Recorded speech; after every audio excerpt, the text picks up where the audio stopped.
Hello everybody. Today I will be reading Chapter 7 and 8. Chapter 7, Word Wars.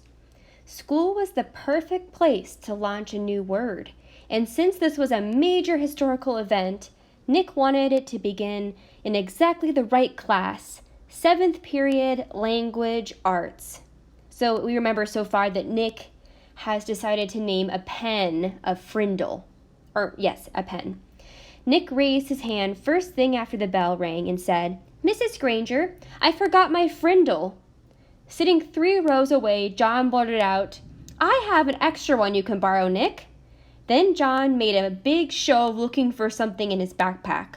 "I think I have an extra Frindle, I told my mom to get me 3 or 4. I'm sure I had an extra Frindle in here yesterday, but I must have taken it. Wait, oh yeah, here it is."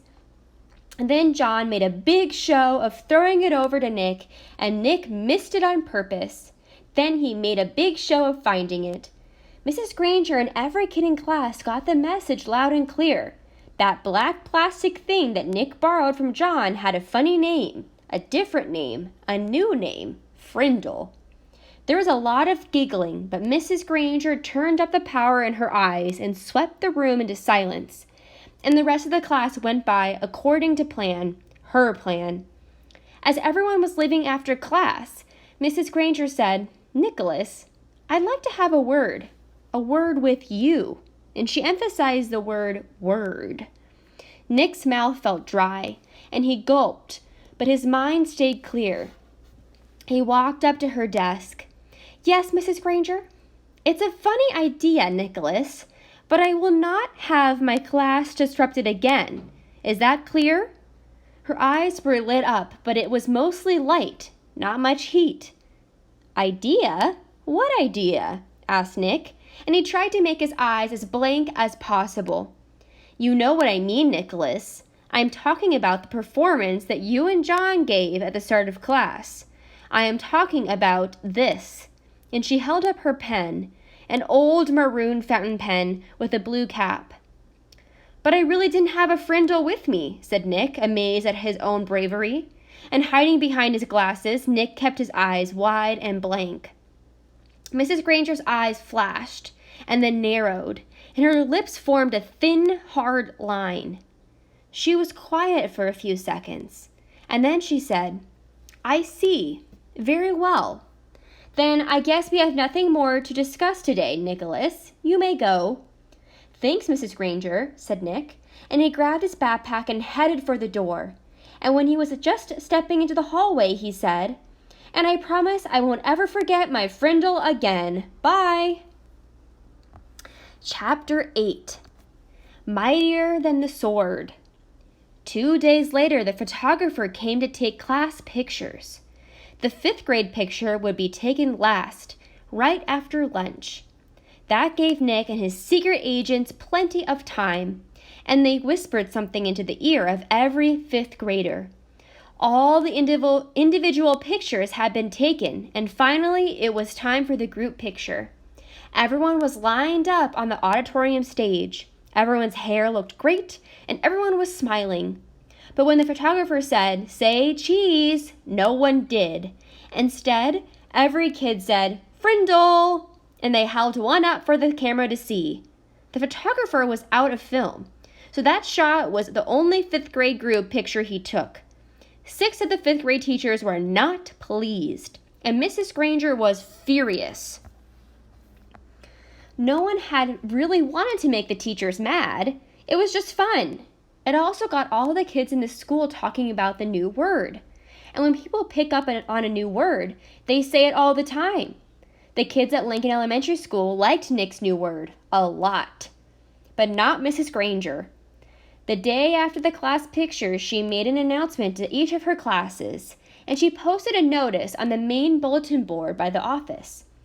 Anyone who is heard using the word Frindle instead of the word pen will stay after school and write the sentence 100 times.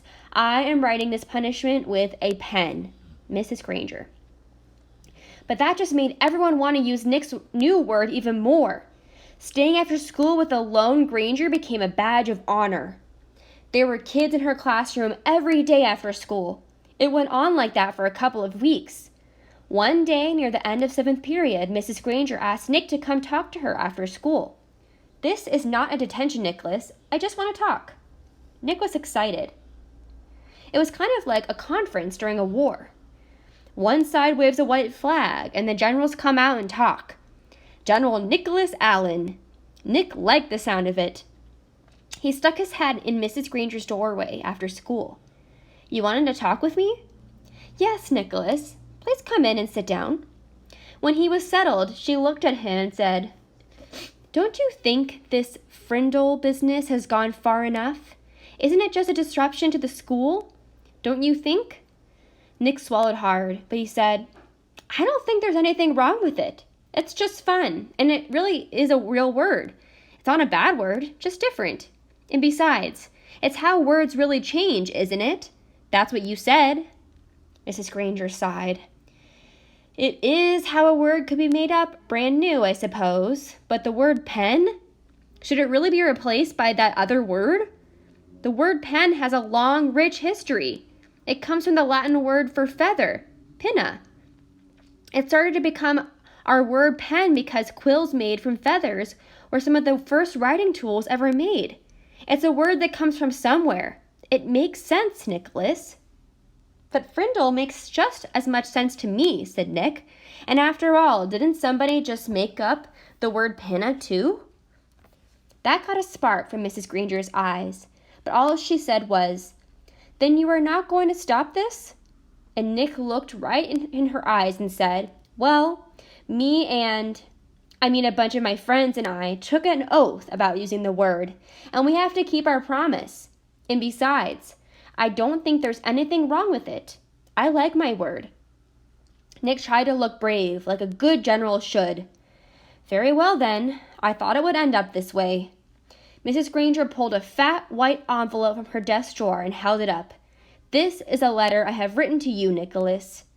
Nick held out his hand, thinking she was going to give it to him, but she didn't. "I am not going to send it to you until all this is over.